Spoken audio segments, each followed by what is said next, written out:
Я стал программистом в 30 лет. Без высшего образования. На первой же работе, на которой я устроился на постоянную, мне платили $1500. Через 3 года я уже зарабатывал $3000, а еще через год уже практически 5. И казалось бы, да, можно расслабить булки, наслаждаться хорошей зарплатой, жить в удовольствии. Но спустя не такое продолжительное время я уволился и последние полгода вообще не открывал редактор кода. Почему так? Да, давайте обо всем по порядку. Здравствуйте, дамы, здравствуйте, господа. Я Артем Галухин, и добро пожаловать в клуб «Денег достаточно». Если вы хотите устроиться в жизни без чрезмерного самонасилия и вибраций со вселенной, то вы попали по адресу. По ссылке под видео присоединяйтесь к нам также на Бусти, там много полезного контента. А сегодня тема нашего видео – прожарка айтишки как отрасли. Разберемся, кому туда стоит идти, а кому нет, какие вообще в нише есть плюсы, какие есть минусы, как сделать так, чтобы войти и не пожалеть об этом. И на бонус, на сладенькое, если все-таки вы хотите туда войти, я расскажу свое видение на бюджетное обучение. И да, спойлер, никаких реклам, курсов, интеграций, каких-то там школ не будет. Кроме этого, в конце видео будет конкурс. Поддержите нас лайком, если вам нравится такой контент. Не забудьте подписаться на канал, чтобы не пропустить еще больше полезного контента. И поехали!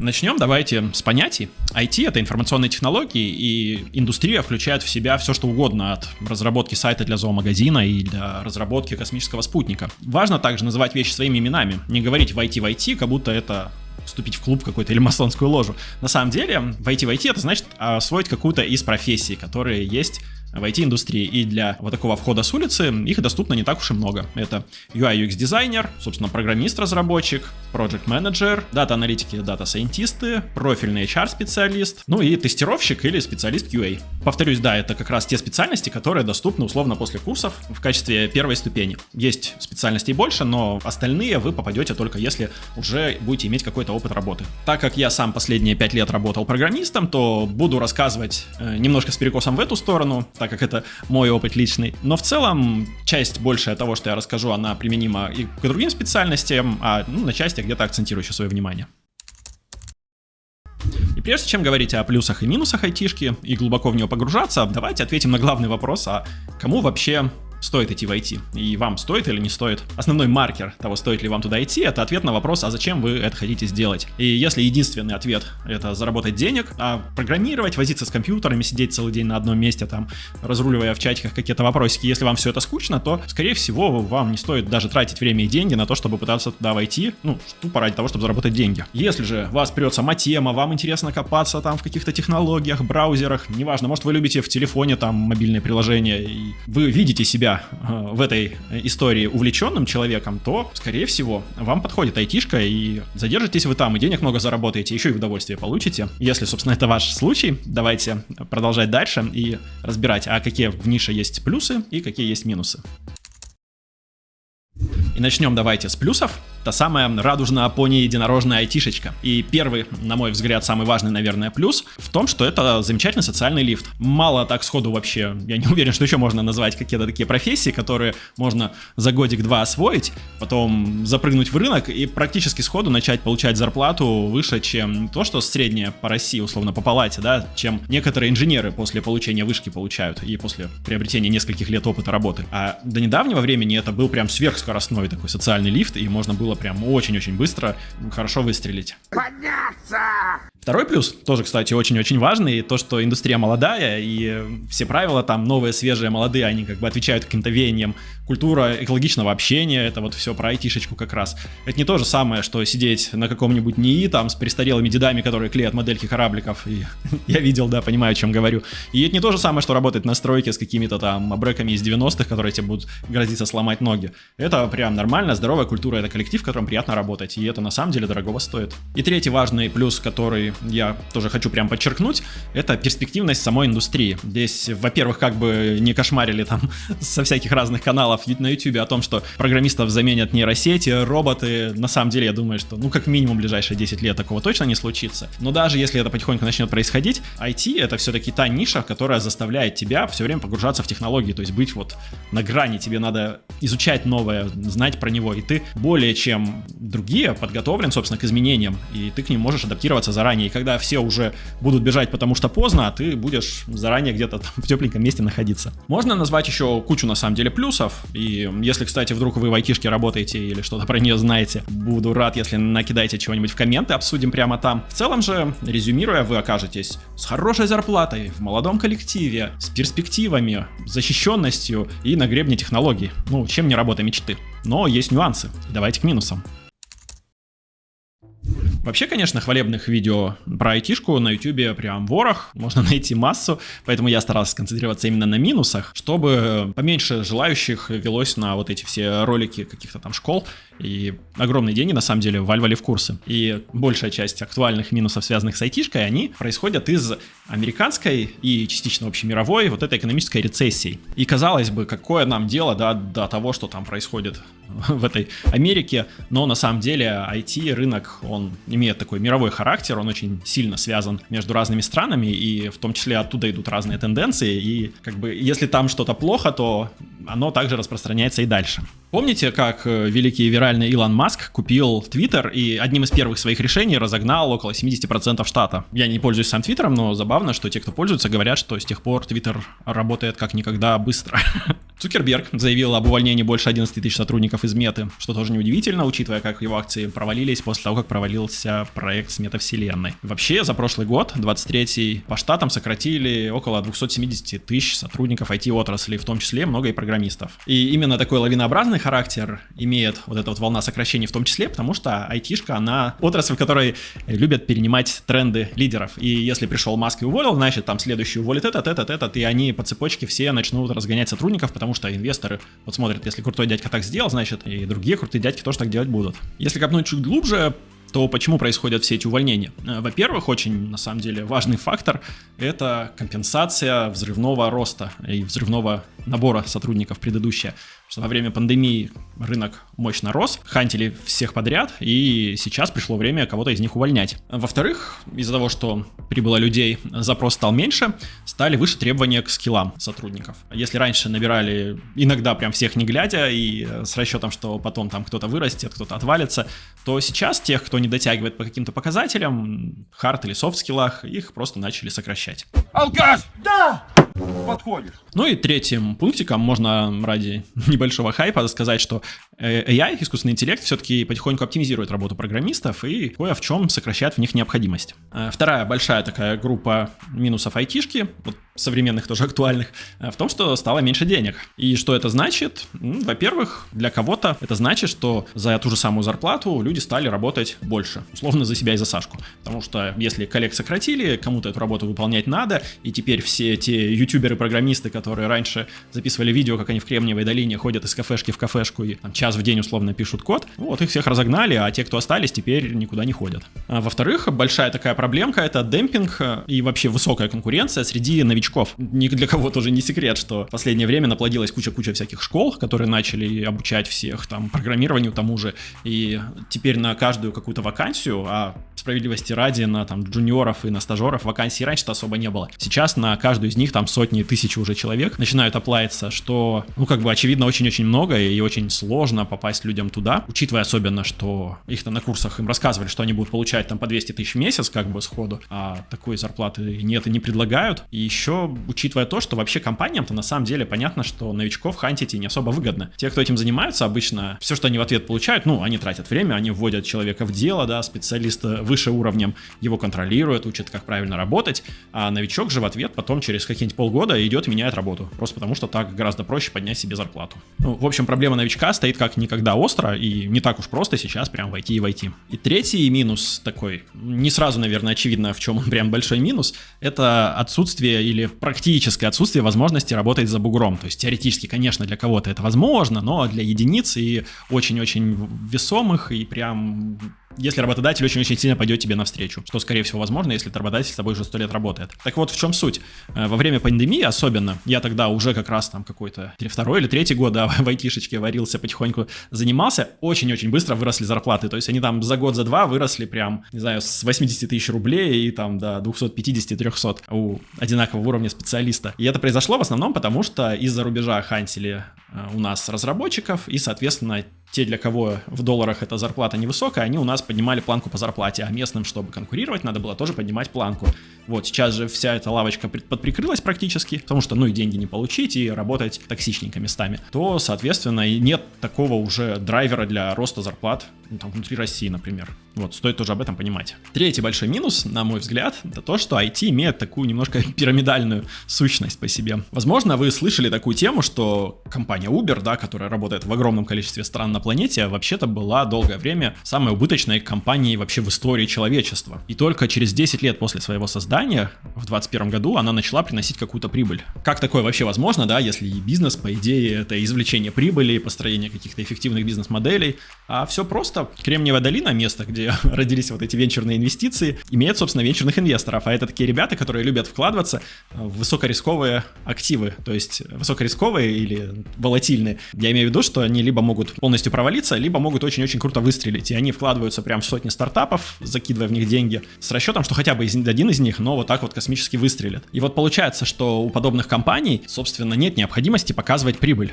потому что ты приходишь к инвесторам за деньгами, они говорят, давай раздувай количество там пользователей в своем приложении, и тебе надо показывать, что ты растешь. И долгое время компании как раз показывали это, нанимая сотрудников, например, потому что чем больше у тебя штат, тем, очевидно, больше у тебя компания, тем, наверное, дороже твоя капитализация. И часть тех, кто был вот активно нанят в свое время, кто занимался там непонятно чем в каких-то отделах, это как раз те сотрудники, которых просто наняли на вот эти инвесторские деньги. И так как там были огромные деньги замешаны, то для них, даже в программистов вот так вот кидать деньгами просто, чтобы еще больше инвесторов взять, это было вполне оправдано. И поэтому были тоже такие большие зарплаты, такой высокий хайп и такой огромный спрос на программистов. Не столько потому, что они там решения местами внедряли, а сколько потому, что вот именно надо было показать, что они есть. А что же случилось сейчас? Экономические условия ужесточились, начался опять какой-то кризис, который не заканчивается уже давно. Айтишка свой рост замедлила, соответственно, венчурные инвесторы решили, да ну его, как бы хватит уже вкидываться в эти стартапы, все меньше их выстреливает. И как итог, соответственно, объем денег уменьшается, количество нанятых сотрудников уменьшается, и перегретая до недавнего времени айтишка начинает потихоньку остывать. Да, еще есть хайповые темы, все-таки есть сейчас искусственный интеллект, но это сильно уже, чем вот это вот все остальное IT, которое раньше было, и специалисты там, конечно, если вы туда хотите попасть, да, очень востребованы и очень много сейчас зарабатывают. И на этом закончим с общим блоком с минусами про деньги, и давайте перейдем к минусам с точки зрения именно условий работы. Стоит сразу сказать, что все проблемы в этом блоке, они каким-то компаниям свойственны в большей степени, каким-то в меньшей, каким-то, наверное, вообще не свойственны. Все тут зависит очень от внутренней кухни и от устройства компании, ее процессов. И начнем с такого понятия, которое уже стало нарицательным, как эффективные менеджеры. Так называют ребят, которые приходят в команды и начинают все, что можно оптимизировать, урезать, подрезать, накидывать там, и заканчивают все обычно тем, что они просто выжимают все соки из своих сотрудников. И в айтишке это как бы сплошь и рядом. Поэтому стоит заранее готовиться, что в каких-то ситуациях вас будут впахивать, и будут впахивать очень серьезно. Вот это парилка. Второй минус, для кого-то больший, для кого-то незаметный, это процессы вместо кодинга или, собственно, работы. В IT очень принято много разных активностей в течение дня там, и недели. Это всевозможные созвоны, встречи, что там, договоренности, передоговоренности. Очень любят устраивать собрания по поводу без повода. Но, опять же, не во всех компаниях. Для некоторых это является очень большой проблемой, потому что у тебя есть свой пул задач, тебе надо там писать код, и типа в течение дня несколько раз прерываться на вот эти созвоны может быть очень сложным. А еще есть такая тема, как, например, тайм-трекинг.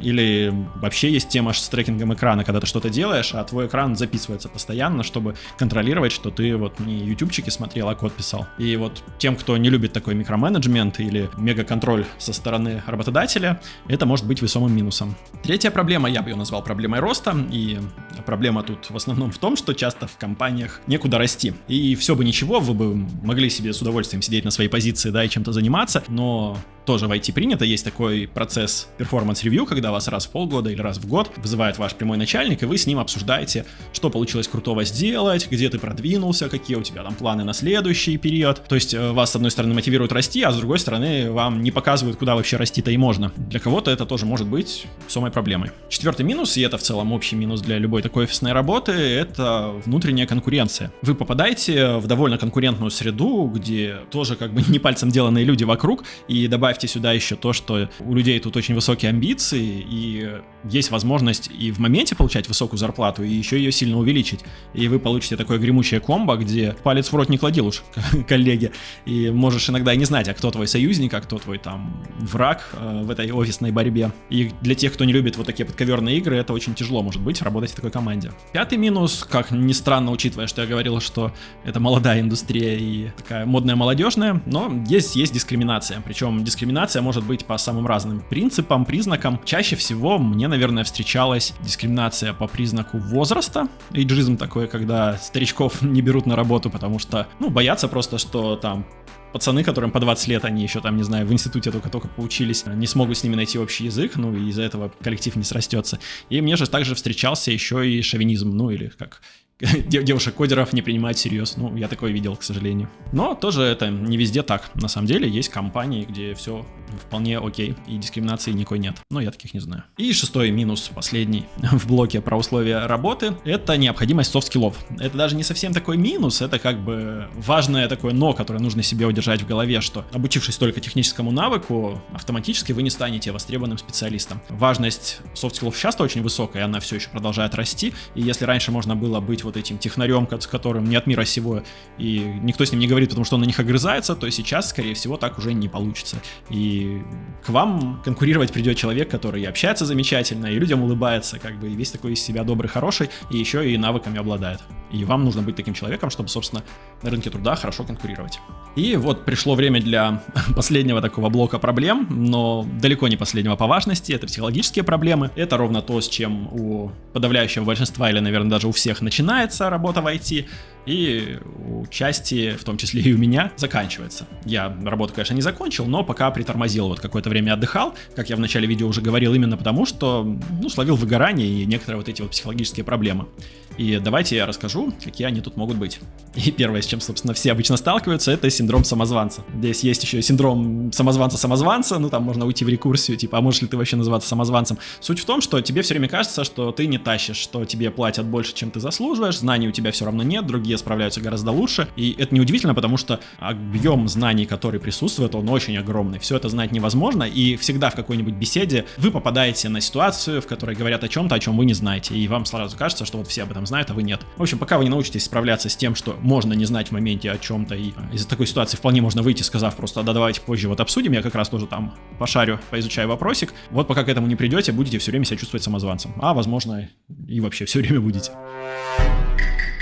Вторая важная такая прям психологическая проблемка — это страх увольнения. Не знаю, у всех ли он присутствует, я так подозреваю, что на нормальных должностях у всех. И учитывая, что, например, я довольно самоуверенный человек, и даже у меня он все равно до победного присутствовал. То есть, несмотря на то, что я там работу находил условно за неделю, мне все время казалось, что когда к тебе приходит HR с каким-то вопросиком в личку, что все, сейчас начнутся какие-то вопросы, что-то там куда-то начнет двигаться. Стремно в моменте думать, что твой вот этот образ жизни и хорошая зарплата, они могут куда-то деться, тебя уволят, тебе опять надо будет идти куда-то, что-то там искать. Точно знаю, что у некоторых людей, с которыми я общался, точно такие же страхи есть, поэтому в проблемы я это и записал. Как ни странно, в этот же самый момент, когда ты боишься, что тебя уволят, у тебя может быть еще и другая проблема — ощущение упущенной выгоды. Потому что, будучи программистом условным, все равно мы все сидим на YouTube, смотрим, как другие люди живут, и проблема в том, что сколько бы вы ни получали в текущем месте, всегда есть какая-нибудь там Кремниевая долина, где зарабатывают, твою годовую зарплату еще и за месяц. Складывается ощущение, что ты просиживаешь все время здесь, а мог бы уже там жить в особняке и на море. Такое себе ощущение на самом деле, когда оно постоянно тебя преследует. Четвертое, и здесь, наверное, сейчас ребята с шахт будут кидать в меня камнями, да, в айтишке очень-очень высокие нагрузки. И я со своей стороны это говорю как человек, который с ноутбуком лежал на диване, программировал, писал код, и человек, который в свое время работал промышленным альпинистом, когда я по зиме висел на веревках целый день, там что-то еще делал руками. Так суть в том, что я там уставал гораздо меньше, чем лежа с ноутбуком на диване.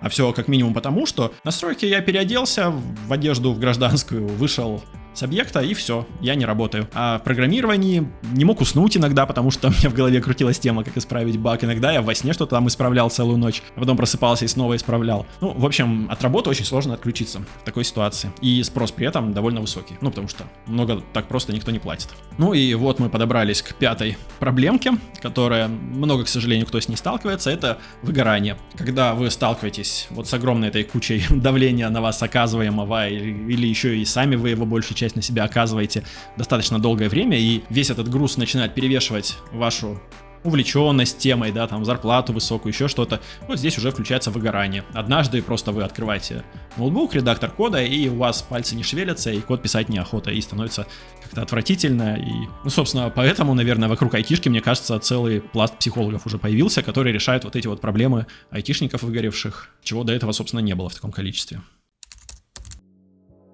Итак, если все, что я вам до этого момента рассказывал, вас не накошмарило, а наоборот убедило, возможно, в том, что это ваша тема и вам охота в нее погрузиться поглубже, то давайте разбираться, а что, собственно, делать, чтобы войти в IT.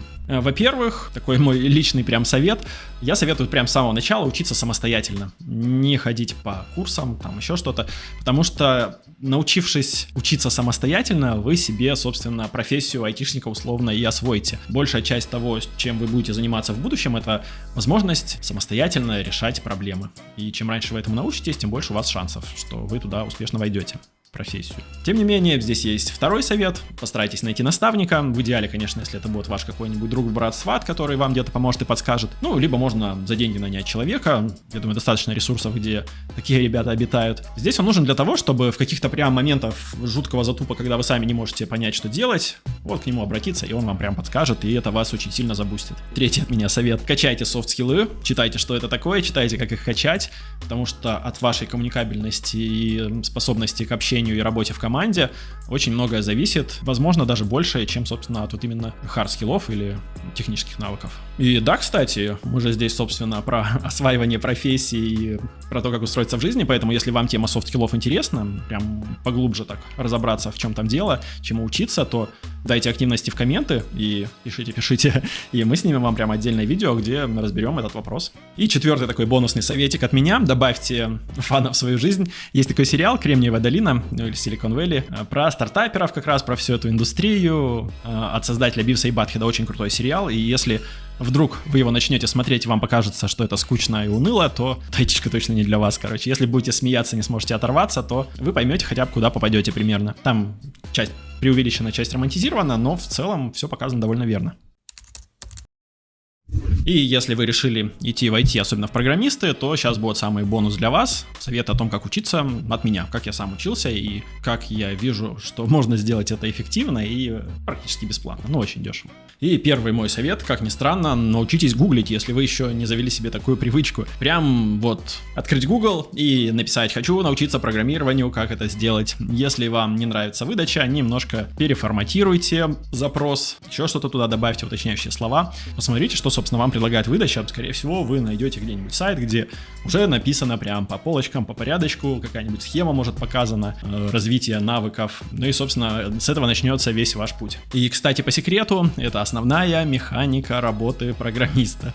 Каждый раз одно и то же. Каждый раз заходишь в Google, пишешь, как сделать так, чтобы там отступы были одинаковые, что-нибудь, и заходишь на одни и те же сайты, смотришь одни и те же ответы.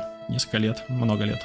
Второй совет – выбрать язык, причем выбрать разумно. Я имею в виду то, что нужно не лазать по форумам, где сидят какие-то там бородатые кодеры и говорят, что JavaScript это кака, а типа Java это для нормальных пацанов или там C++, а более разумно подойти к этому вопросу. Начать с того, для чего вы хотите писать. Вот вам нравится там с компьютером, например, заниматься, лазать в интернете, серфить веб-сайты, или вам нравится там экосистема Apple, например, и вы любите на iPhone какие-то приложения.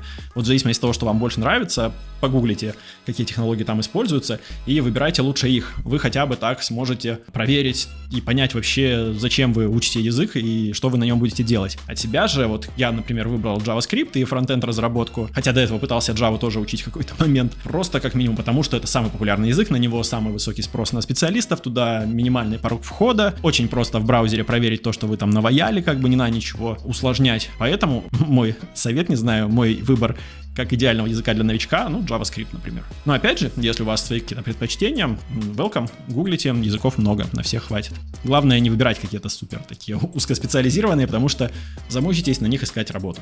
Третий совет, и это тоже полезный навык, не только в программировании, но и в повседневной жизни, создайте для себя план обучения. Вот на экране, не знаю, видите схему, ссылки под видео она есть, она уже немножко устарела, потому что с тех пор, когда я обучался, уже много воды утекло, и технологии поменялись некоторые. Но вот примерно по такой схеме я обучался фронтенду. Кажется на первый взгляд, что это что-то ужасное, большое и страшное, но сейчас, оборачиваясь назад и понимая, что в этой схеме еще очень много не указано, а из того, что указано, на самом деле много там библиотечек каких-то простецких, ну, того, что не так сложно и выучить, когда ты в теме. Опять же, если вы выбрали фронтенд, можете начать прямо с этой схемы, например, хотя, я думаю, можно найти актуальнее. Если вы выбрали, например, бэкэнд, скорее всего, вы найдете такую же или какую-то более даже прикольную тему и для того стека технологий, в который вы решили погрузиться. Четвертое, я не рекомендую идти на курсы, которые вот прям потоками с наставниками и за большие деньги, но я рекомендую попробовать специальные сервисы. Я сам на них тоже в свое время зависал. Первый у меня был, наверное, HTML Академия. Это русский наш такой сервис. Он вдохновлен явно был Код Академия, на который потом перешел. Там просто покрупнее были курсы, и там прям полностью на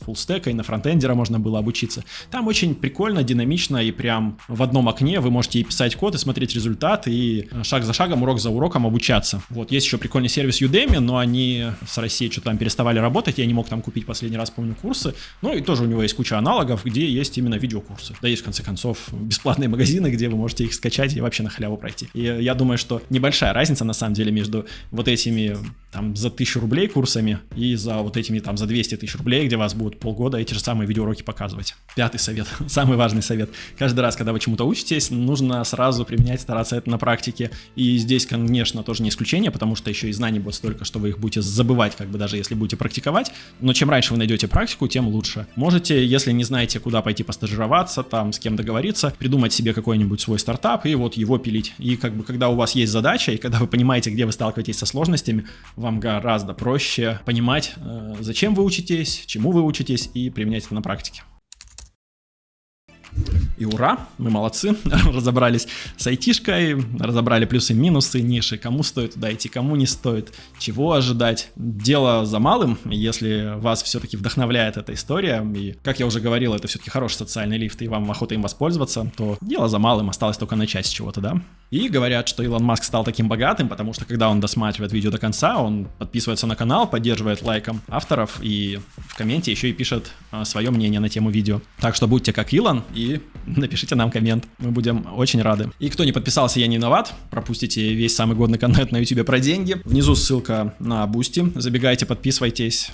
Там попадете и в сообщество единомышленников, где прикольно обсуждать денежные всякие темки, и еще и контент дополнительный там тоже будет выходить. Чуть раньше будут выходить те видео, которые доступны здесь на канале. А теперь, собственно, обещанный конкурс. Полные условия конкурса в закрепленном комментарии, и обязательно их прочитайте, прежде чем участвовать. Задача написать коммент, в котором написать какие-то профессии альтернативные, в альтернативных отраслях айтишечки, где тоже можно круто зарабатывать деньги. Ну или может это не профессия, может это там бизнесы какие-то. В общем, авторы самых прикольных комментов получат призы.